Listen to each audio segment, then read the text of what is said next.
बहुत समय पहले एक राजा अपनी दो बेटियों के साथ रहता था। एक जमाने में वह बहुत शक्तिशाली हुआ करता था, पर हाल ही में वह एक सम्राट से लड़ाई हार गया था। ओह पिताजी, ऐसा होता है। हम वापस लड़ेंगे। ओह, ये नहीं हो सकता है। क्यों नहीं पिताजी?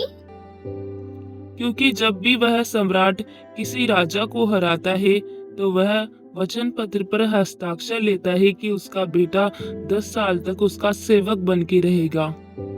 अब क्योंकि मेरे पास बेटा नहीं है तो मुझे ही उसका सेवक बनना पड़ेगा।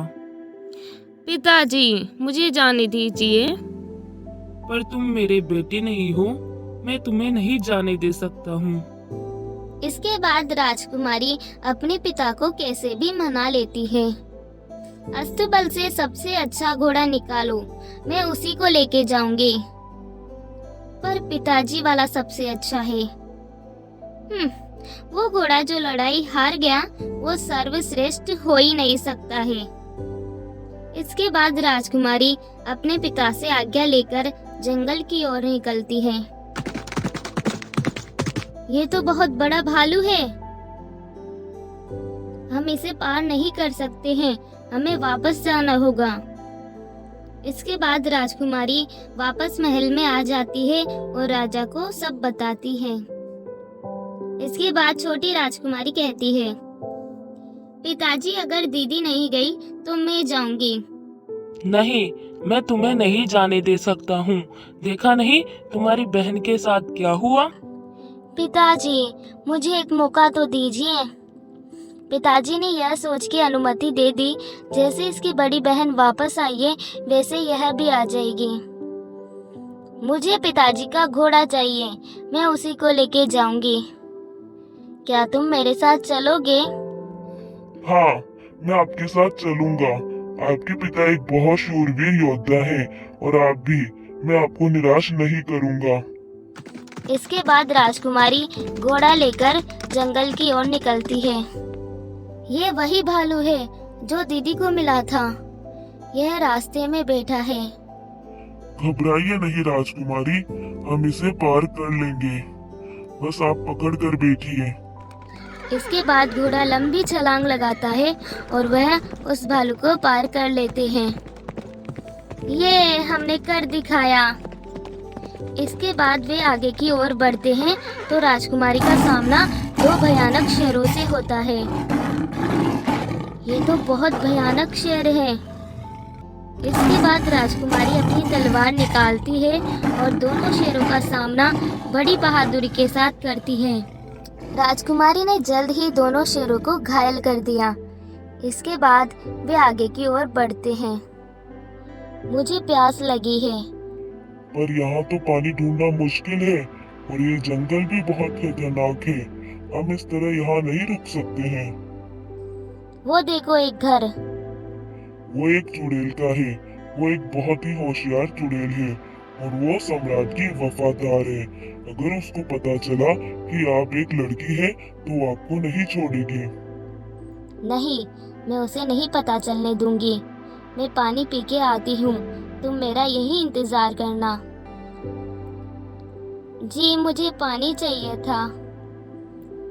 अच्छा, तुम यहाँ बैठो, मैं तुम्हारे लिए पानी लाती हूँ।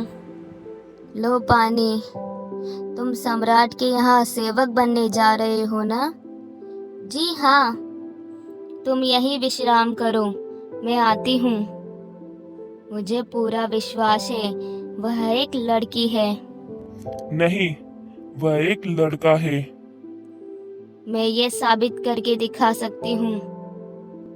पर कैसे? ये जादुई फूल है। जैसे ही इन फूलों को मैं उसको दूंगी, इनका रंग बदल जाएगा। इसके बाद चुड़ैल अपने बेटे को सम्राट को लाने भेज देती है और खुद राजकुमारी के पास फूल लेके जाती है। ये लो, मैं तुम्हारे लिए फूल लाई हूँ। धन्यवाद। जैसे ही राजकुमारी ने फूलों को हाथ में लिया, उनका रंग बदल गया।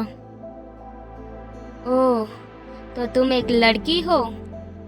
तभी राजकुमारी वहां से भागने लगती है। जैसे ही राजकुमारी बाहर निकलती है, चुड़ैल भी बाहर आ जाती है और फिर इसके बाद चुड़ैल राजकुमारी को बांध देती है। कुछ समय बाद चुड़ैल का बेटा सम्राट को लेकर वहां पहुंचता है। ओह, तो तुम्हारे पिता इतने डरपोक है जो उसने तुम्हें यहाँ भेज दिया। नहीं, मेरे पिताजी डरपोक नहीं हैं और मैं उनकी बहादुर सैनी हूँ। ये सुन के वे तीनों हंसने लगते हैं। अच्छा, तुम बहादुर सैनी हो, तो बच के दिखाओ। सम्राट चुड़ैल को आदेश देता है कि वह राजकुमारी को जला दे। चुड़ैल राजकुमारी को जलाने ही वाली थी, इतने में ही घोड़े ने आकर चुड़ैल को घायल कर दिया और उन दोनों को भी मार गिराया। ओह मेरे घोड़े, आज तुमने मेरी जान बचाई है। इसके बाद राजकुमारी अपने घोड़े के साथ महल में पहुंचती है। कहा था ना, तुमसे नहीं होगा। नहीं पिताजी, ऐसा नहीं है।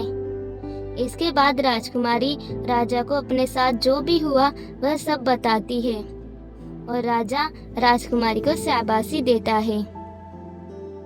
मैंने भी पिताजी का घोड़ा चुना होता तो शायद मैं भी ये कर सकती थी। मुझे ऐसा नहीं करना चाहिए। जीवन में एक हार से किसी की ताकत का अंदाजा नहीं लगाना चाहिए। हाँ बेटा,